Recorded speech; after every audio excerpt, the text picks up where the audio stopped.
Item ಯಾವುದೇ ಇರಲಿ try ಮಾಡಿ ಆಚಿ ಚಿಕನ್ ಮಸಾಲಾ. ರಾಜ್ಯ ಸರ್ಕಾರಿ ನೌಕರರಿಗೆ ಸಿಹಿ ಸುದ್ದಿ ಸಿಗ್ತಾ ಇದೆ.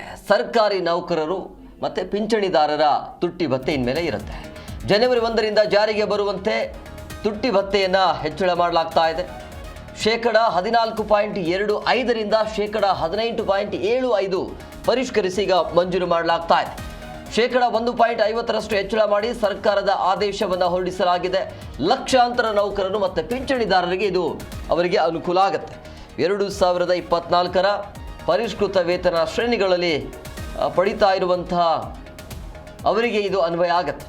2024ರ ವೇತನ ಶ್ರೇಣಿ ಪಡಿತಾ ಇರುವವರಿಗೆ ಇದು ಅನ್ವಯ ಆಗುತ್ತೆ. 2024ರ ಪರಿಷ್ಕೃತ ವೇತನ ಶ್ರೇಣಿಯ ವೇತನವನ್ನು ಯಾರೆಲ್ಲ ಪಡಿತಿದ್ದಾರಲ್ಲ ಅವರಿಗೆ, ರಾಜ್ಯ ಸರ್ಕಾರಿ ನೌಕರರಿಗೆ ಇದು ಅನ್ವಯ ಆಗುತ್ತೆ. ಜನವರಿ 1, 2026ರಿಂದಲೇ ಜಾರಿಗೆ ಬರುವಂತೆ ತುಟ್ಟಿ ಭತ್ಯೆಯನ್ನು ಹೆಚ್ಚಳ ಮಾಡಲಾಗಿದೆ. ಮೂಲ ವೇತನದ ಶೇಕಡ 14.25ರಿಂದ 15.75ಕ್ಕೆ ಇದನ್ನು ಪರಿಷ್ಕರಣೆ ಮಾಡಲಾಗುತ್ತೆ, ಅಂದರೆ ಮಂಜೂರು ಆಗಿದೆ.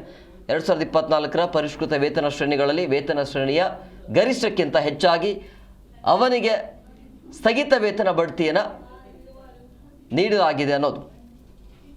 ಆ ಸ್ಥಗಿತ ವೇತನ ಈಗ ಬಡ್ತಿ ಸಿಗತ್ತೆ.